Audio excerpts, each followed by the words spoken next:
शुक्लांबरधरं विष्णुं शशिवर्णं चतुर्भुजं प्रसन्नवदनं ध्यायेत् सर्वविघ्नोपशान्तये। व्यासं वसिष्ठनप्तारं शक्तै पौत्रमकल्मषं पराशरात्मजं वन्दे सुखतातं तपोनिधिं। व्यासाय विष्णुरूपाय व्यासरूपाय विष्णवे नमो वै ब्रह्मनिधये वासिष्ठाय नमो नमः।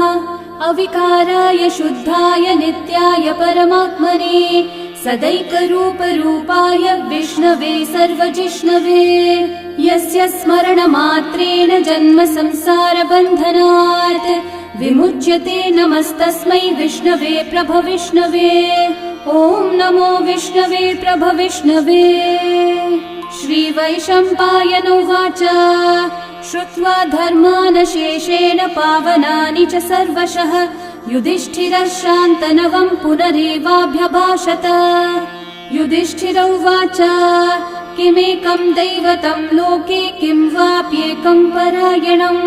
स्तुवन्तः कं कमर्चन्तः प्राप्नुयुर्मानवा शुभम्। को धर्मः सर्वधर्माणां भवतः परमो मतः किं जपन्मुच्यते जन्तुर्जन्म संसारबन्धनात्। श्रीभीष्म उवाच जगत्प्रभुं देवदेवम् अनन्तं पुरुषोत्तमं स्तुवन्नाम सहस्रेण पुरुषस्तततोत्थितः तमेव चार्चयन् नित्यं भक्त्या पुरुषम् अव्ययम् ध्यायन् स्तुवन्नमस्यं च यजमानस्तमेव च। अनादिनिधनं विष्णुं सर्वलोकमहेश्वरं लोकाध्यक्षं स्तुवन्नित्यं सर्वदुःखातिगो भवेत्। ब्रह्मण्यं सर्वधर्मज्ञं लोकानां कीर्तिवर्धनं लोकनाथं महद्भूतं सर्वभूतभवोद्भवम्। एष मे सर्वधर्माणां धर्मोऽधिकतमो मतः यद्भक्त्या पुण्डरीकाक्षं स्तवैरर्चैर्नरः सदा। परमं यो महत्तेजः परमं यो महत्तपः परमं यो महद्ब्रह्म परमं यः परायणं। पवित्राणां पवित्रं यो मङ्गलानां च मङ्गलं देवतं देवतानां च भूतानां यो व्ययः पिता यतः सर्वाणि भूतानि भवन्त्यादियुगागमे यस्मिंश्च प्रलयं यान्ति पुनरेव युगक्षये तस्य लोकप्रधानस्य जगन्नाथस्य भूपते विष्णोर्नाम सहस्रं मे शृणु पापभयापहम्। यानि नामानि गौणानि विख्यातानि महात्मनः ऋषिभिः परिगीतानि तानि वक्ष्यामि भूतये। ऋषिर्नाम्नां सहस्रस्य वेदव्यासो महामुनिः छन्दोऽनुष्ठुप् तथा देवो भगवान् देवकीसुतः अमृतांशोद्भवो बीजं शक्तिर्देवकी नन्दनः त्रिसामा हृदयं तस्य शान्त्यर्थे विनियुज्यते। विष्णुं जिष्णुं महाविष्णुं प्रभविष्णुं महेश्वरम् अनेकरूपदैत्यान्तं नमामि पुरुषोत्तमम्। अस्य श्रीविष्णोर्दिव्यसहस्रनामस्तोत्रमहामन्त्रस्य श्रीवेदव्यासो भगवान् ऋषिः अनुष्ठुप्-छन्दः श्रीमहाविष्णुः परमात्मा श्रीमन्नारायणो देवता अमृतांशोद्भवो भानुरिति बीजम् देवकी नन्दनसृष्टेति शक्तिः उद्भवक्षोभणो देव इति परमो मन्त्रः शङ्खबृन्नन्दकी चक्रीति कीलकम् शार्ङ्गधन्वा गदाधर इति अस्त्रम् रथाङ्गपाणिरक्षोभ्य इति नेत्रम् त्रिसामा सामगः सामेति कवचम् आनन्दं परब्रह्मेति योनिः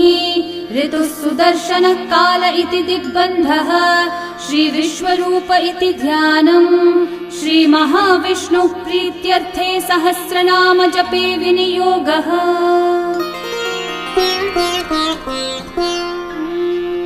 ध्यानम् क्षीरोधन्वत्प्रदेशे शुचिमणिविलसत्सैकते मौक्तिकानां माला क्लृप्तासनस्थस्फटिकमणिनिभैर्मौक्तिकैर्मण्डिताङ्गः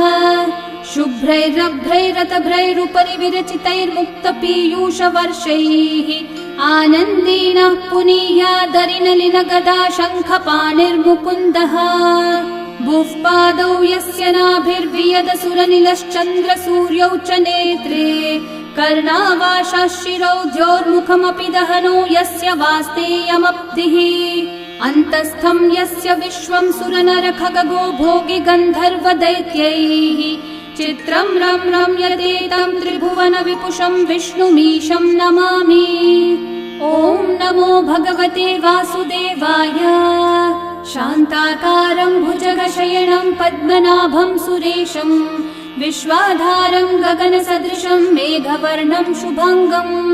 लक्ष्मीकान्तं कमलनयनं योगिहृद्ध्यानगम्यं वन्दे विष्णुं भवभयहरं सर्वलोकैकनाथम् मेघश्यामं पीतकौशेयवासं श्रीवत्साङ्कं कौस्तुभोद्भासिताङ्गं पुण्योपेतं पुण्डरीकायताक्षं विष्णुं वन्दे सर्वलोकैकनाथम् नमः समस्तभूतानामादिभूताय भूभृते अनेकरूपरूपाय विष्णवे प्रभविष्णवे सशङ्खचक्रं सकिरीटकुण्डलं सपीतवस्त्रं सरसीरुहेक्षणं सहारवक्षस्थलशोभिकौस्तुभं नमामि विष्णुं शिरसा चतुर्भुजम् छायायां पारिजातस्य हेमसिंहासनोपरि आसीनमं बुधश्याममायताक्षम् अलङ्कृतम्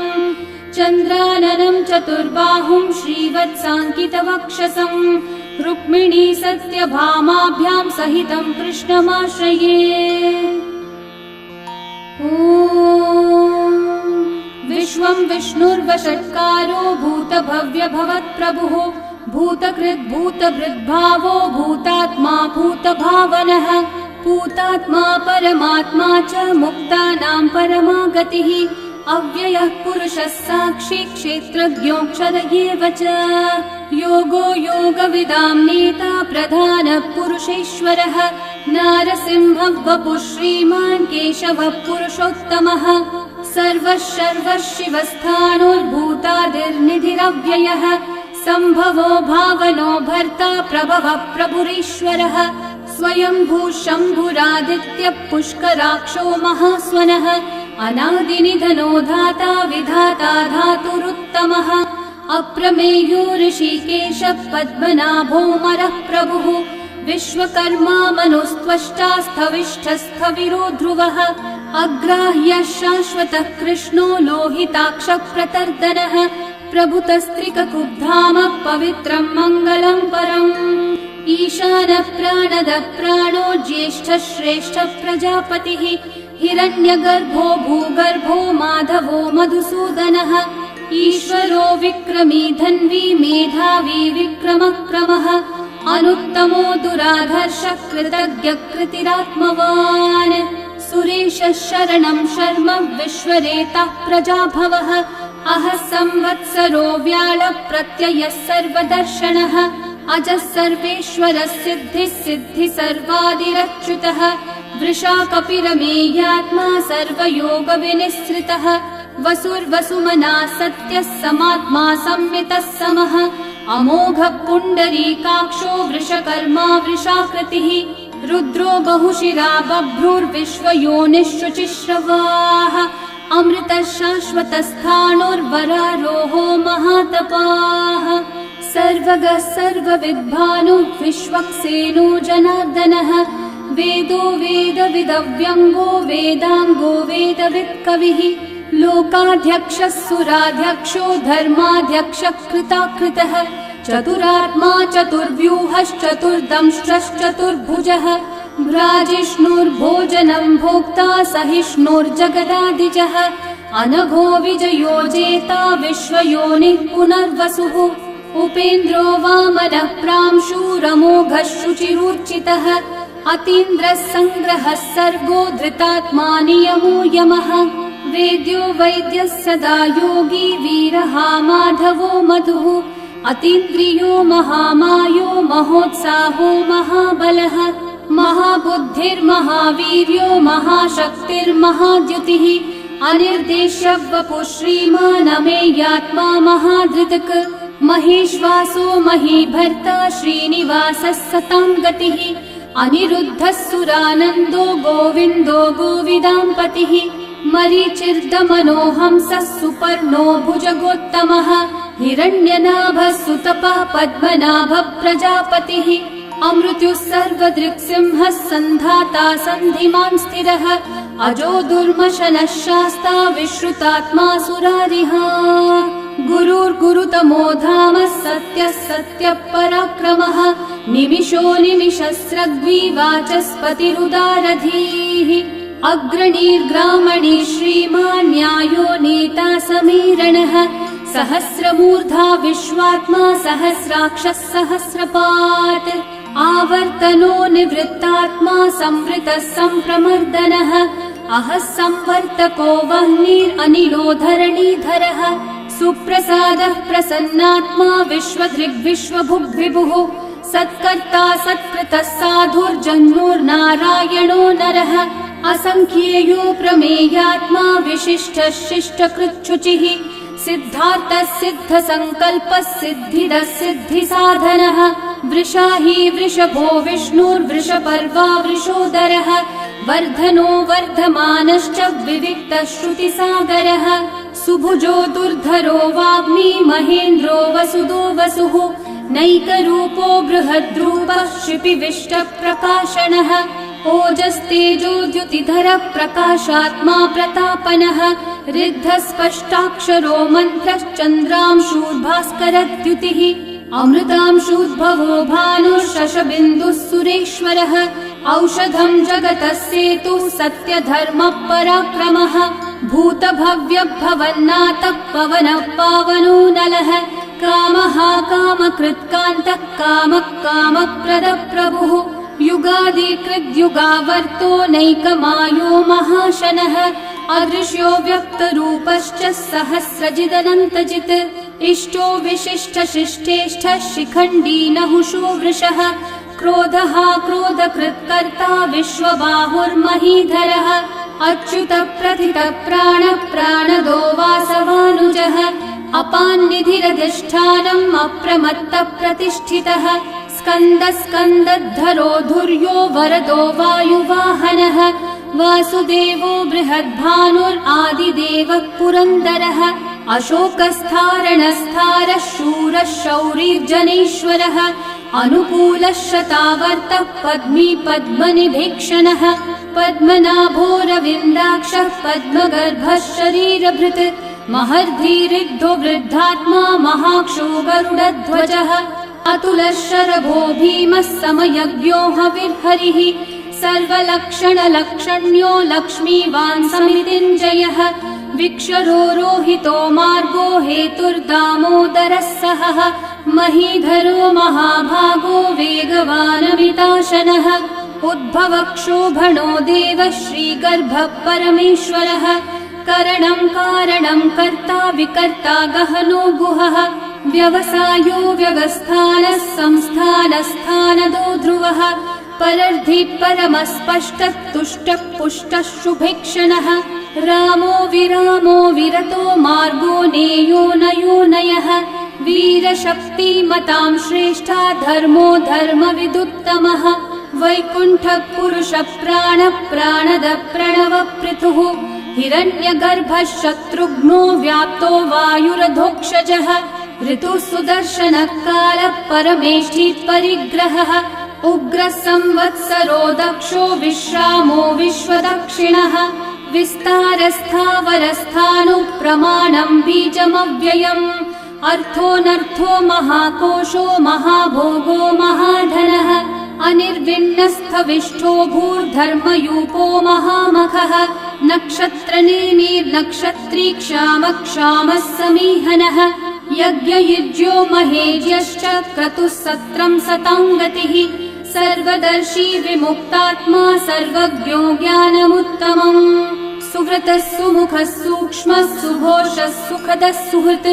मनोहरो जितक्रोधो वीरबाहुर्विदारणः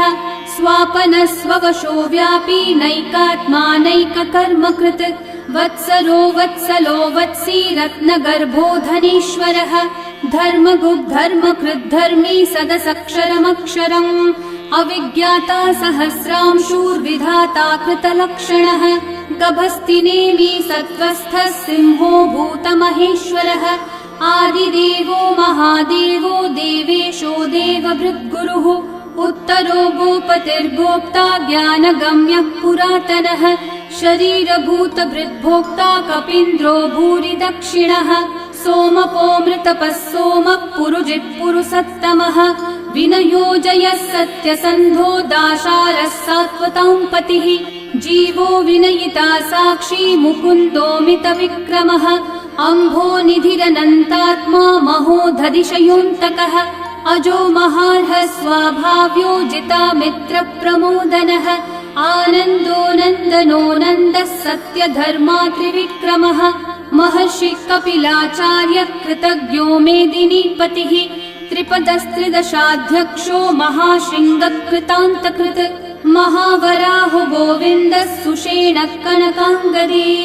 गुह्यो गभीरो गहनो गुप्तश्चक्रगदाधरः वेधास्वाङ्गोजितः कृष्णो दृढसङ्कर्षणोच्युतः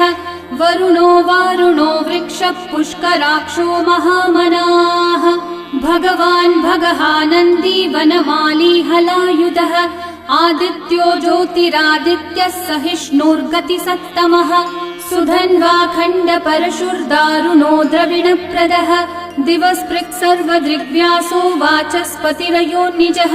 त्रिसामासामगः सामन्निर्वाणं भेषजम्भिषक् सन्न्यासकृच्छमः शान्तो निष्ठा शान्तिपरायणम् शुभाङ्गः शान्तिदः सृष्टा कुमुदः कुवलेशयः गोहितो गोपतिर्गोप्ता वृषभाक्षो वृषप्रियः अनिवर्ती निवृत्तात्मा संक्षेप्ताक्षेमकृच्छिवः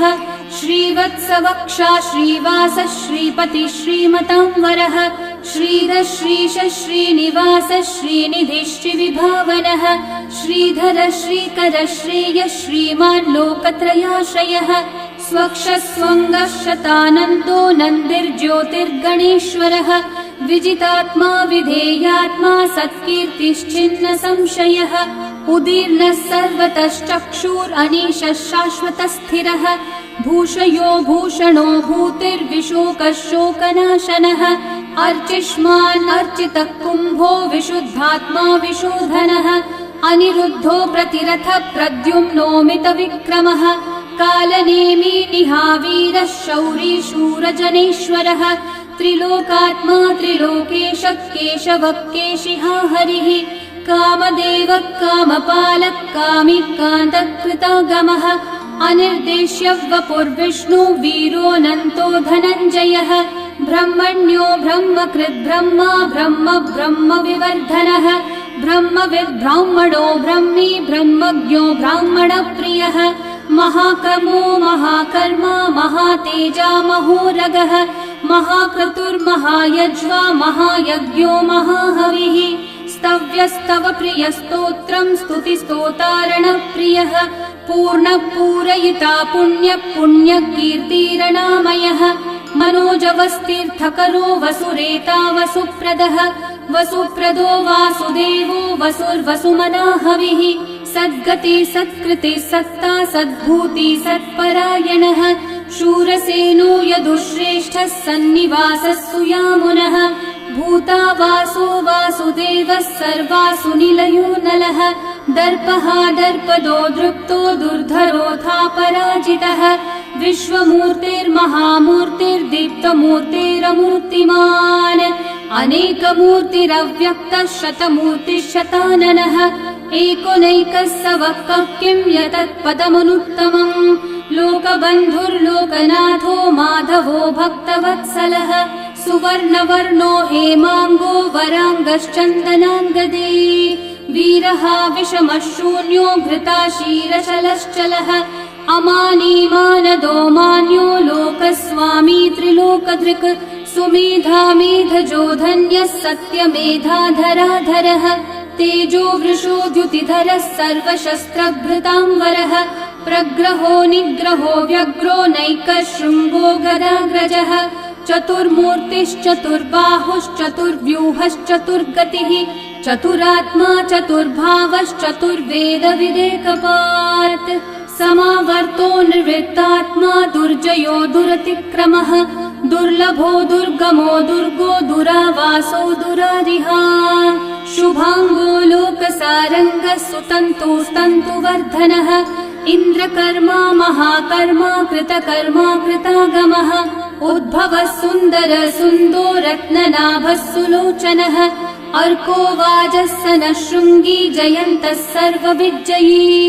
सुवर्णबिन्दु रक्षोभ्यः सर्ववागीश्वरेश्वरः महाहृदो महाकर्तो महाभूतो महानिधिः कुमुदः कुन्दरः कुन्दः पर्जन्यः पावनो निलः अमृताशोऽमृतवपुः सर्वज्ञः सर्वतोमुखः सुलभः सुव्रतः सिद्धः शत्रुजिच्छत्रुतापनः न्यग्रोधोदम्बरोऽश्वत्थः चाणूरान्ध्रनिषूदनः सहस्रार्ची सप्तजिह्वा सप्तैधा सप्तवाहनः अमूर्तिरनघोचिन्त्यो भयकृद्भयनाशनः अनुर्बृहत्कृशस्थूलो गुणवृन्निर्गुणो महान् अधृतस्वधृतस्वास्य प्राग्वंशो वंशवर्धनः भारभृत्कथितो योगी योगीशः सर्वकामदः आश्रमश्रमणश्रामः सुपर्णो वायुवाहनः धनुर्धरो धनुर्वेदो दण्डो दमयिता दमः अपराजितः सर्वसहो नियन्ता नियमो यमः सत्त्ववान् सात्विकः सत्यः सत्यधर्मपरायणः अभिप्रायप्रियार्होर्हः प्रियकृत्प्रीतिवर्धनः विहाय स गतिर्ज्योतिः सुरचिर्हुतभुक् विभुः रविर्विरोचनः सूर्यः सविता रविलोचनः अनन्तो हुतभुग्भोक्ता सुखदो नैकजोऽग्रजः अनिर्विण्णः सदा मर्षि लोकाधिष्ठानमद्भुतः सनातनतमः कपिलः कपिरव्ययः स्वस्ति स्वस्ति कृत् स्वस्ति स्वस्ति भुक् स्वस्ति दक्षिणः अरौद्रः कुण्डली चक्री विक्रम यूर्जित शासनः शब्दातिगः शब्दसः शिशिरः शर्वरीकरः अक्रूरः पेशलो दक्षो दक्षिणक्षमिनाम्बरः विद्वत्तमो वीतभयः पुण्यश्रवणकीर्तनः उत्तारणो दुष्कृतिः पुण्यो दुःस्वप्ननाशनः वीरः रक्षणः सन्तो जीवनः पर्यवस्थितः अनन्तरूपोऽनन्तश्रीर्जितमन्युर्भयापहः चतुर्रश्रो गभीरात्मा विदिशो व्यादिशो दिशः अनादिर्भूर्भुवो लक्ष्मी सुवीरो रुचिराङ्गदः जननो जनजन्मादि भीमो भीमपराक्रमः आधारनिलयो धाता पुष्पहास प्रजागरः ऊर्ध्वगः सत्पथाचारः प्राणदः प्रणवप्पणः प्रमाणं प्राणनिलयं प्राणभृत् प्राणजीवनः तत्त्वं तत्त्वविदेकात्मा जन्म मृत्युजरातिगः भूर्भुवः स्वस्तरुस्तारः सविता प्रपितामहः यज्ञो यज्ञपतिर्यज्वा यज्ञाङ्गो यज्ञवाहनः यज्ञभृद्यज्ञकृद्यज्ञी यज्ञभुग्यज्ञसाधनः यज्ञातकृद्यज्ञगुह्यामन्नमन्नादयेव च आत्मयोनिः स्वयं जातो वैखानः सामगायनः देवकीनन्दनः सृष्टा शितीशः पापनाशनः शङ्खबृन्नन्दकी चक्री शार्ङ्गधन्वा गदाधरः रथाङ्गपाणिरक्षोभ्यः सर्वप्रहरणायुधः सर्वप्रहरणायुध ॐ नम इति वनमाली गदी शार्ङ्गी शङ्खी चक्री च नन्दकी श्रीमान्नारायणो विष्णुर्वासुदेवोऽभिरक्षतु वनमाली गदी शार्ङ्गी शङ्खी चक्री च नन्दकी श्रीमान्नारायणो विष्णुर्वासुदेवोऽभिरक्षतु वनमाली गदी शार्ङ्गी शङ्खी चक्री च नन्दकी श्रीमान्नारायणो विष्णुर्वासुदेवोऽभिरक्षतु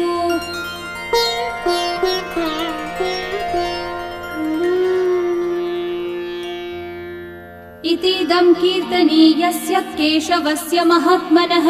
नाम्नां सहस्रं दिव्यानामशेषेण प्रकीर्तितम्। य इदं शृणुयान् नित्यं यश्चापि परिकीर्तयेत् नाशुभं प्राप्नुयात् किञ्चित् सोमुत्रेह च मानवः। वेदान्तगो ब्राह्मणः स्यात् क्षत्रियो विजयी भवेत् वैश्यो धनसमृद्धः स्यात् शूद्रः सुखमवाप्नुयात् धर्मार्थी प्राप्नुयात् धर्मम् अर्थार्थी चार्थमाप्नुयात् कामानवाप्नुयात् कामी प्रजार्थी चाप्नुयात् प्रजाम्। भक्तिमान् यः सदोत्थाय शुचिस्तद्गतमानसः सहस्रं वासुदेवस्य नाम्नामेतत् प्रकीर्तये। यशः प्राप्नोति विपुलं याति प्राधान्यमेव च अचलां श्रियमाप्नोति श्रेय प्राप्नोत्यनुत्तमम्। न भयं क्वचिदाप्नोति वीर्यं तेजश्च विन्दति भवत्यरोगो द्युतिमान् बलरूपगुणान्वितः रोगार्तो मुच्यते रोगात् बद्धो मुच्येत बन्धनात् भयान् मुच्येत भीतस्थो मुच्येतापन्न आपदः दुर्गान्यतितरत्याशु पुरुषः पुरुषोत्तमम् स्तुवन्नाम सहस्रेण नित्यं भक्ति समन्वितः वासुदेवाश्रयो मर्त्यो वासुदेवपरायणः सर्वपाप विशुद्धात्मा याति ब्रह्म सनातनम्। न वासुदेव भक्तानामशुभं विद्यते क्वचित् जन्म मृत्यु जरा व्याधि भयं नैवोपजायते। इमं स्तवमधीयानः श्रद्धा भक्ति समन्वितः युज्येतात्मसुखः शान्ति श्रीधृति स्मृति कीर्तिभिः। न क्रोधो न च मात्सर्यं न लोभो नाशुभा मतिः भवन्ति कृतपुण्यानां भक्तानां पुरुषोत्तमे। द्यौस चन्द्रार्कनक्षत्राखं दिशो भूर्महो दधिः वासुदेवस्य वीर्येण विदतानि महात्मनः ससुरासुरगन्धर्वं स यक्षोरगराक्षसम् जगद्वशे वर्ततेदं कृष्णस्य सचराचरम्। इन्द्रियाणि मनोबुद्धिः सत्त्वं तेजो बलं द्युतिः वासुदेवात्मकन्याहुः क्षेत्रं क्षेत्रज्ञ एव च सर्वागमानामाचार प्रथमं परिकल्पते आचार प्रभवो धर्मो धर्मस्य प्रभुरच्युतः ऋषयः पितरो देवा महाभूतानि धातवः जङ्गमा जङ्गमं चेदं जगन्नारायणोद्भवम् योगो ज्ञानं तथा साङ्ख्यं विद्या शिल्पादिकर्म च वेदाः शास्त्राणि विज्ञानमेतत् सर्वं जनार्दनात्। एको विष्णुर्महद्भूतं पृथक् भूतान्यनेकशः त्रीन् लोकान् व्याप्य भूतात्मा भुङ्क्ते विश्वभुगव्ययः। इमं स्तवं भगवतो विष्णोर्व्यासेन कीर्तितम् पठेद्य इच्छेत् पुरुषः श्रेयः प्राप्तुं सुखानि च। विश्वेश्वरमजं देवं जगतः प्रभुमव्ययम् भजन्ति ये पुष्कराक्षं न ते यान्ति पराभवम् न ते यान्ति पराभवम्। ॐ नमः इति। अर्जुनोवाच पद्मपत्रविशालाक्षः पद्मनाभः सुरोत्तम भक्तानामनुरक्तानां त्राता भव जनार्दन। श्रीभगवानुवाच यो मां नाम सहस्रेण स्तोतुमिच्छति पाण्डव सोऽहमेकेन श्लोकेन स्तुतयेव न संशयः स्तुतयेव न संशय। ॐ नमः इति। व्यास उवाच वासनाद् वासुदेवस्य वासितं भुवनत्रयम् सर्वभूतनिवासोऽसि वासुदेव नमोऽस्तुते। श्रीवासुदेव नमोऽस्तुत। ॐ नमः इति। पार्वत्योवाच केनोपायेन लघुना विष्णोर्नाम सहस्रकम् पठ्यते पण्डितेर्नित्यं श्रोतुमिच्छाम्यहं प्रभो। ईश्वरोवाच श्रीराम राम रामेति रमे रामे मनोरमे सहस्रनाम तत्तुल्यं राम नाम वरानने। श्रीराम राम रामेति रमे रामे मनोरमे सहस्रनाम तत्तुल्यं राम नाम वरानने। श्रीराम राम रामेति रमे रामे मनोरमे सहस्रनाम तत्तुल्यं रामनाम वरानने श्रीरामनाम वरानन ॐ नम इति ब्रह्म उवाच नमोऽस्त्वनन्ताय सहस्रमूर्तये सहस्रपादाक्षि शिरोरुबाहवे सहस्रनाम्ने पुरुषाय शाश्वते सहस्रकोटियुगधारिणे नमः सहस्रकोटियुगधारिण ॐ नम इति सञ्जय उवाच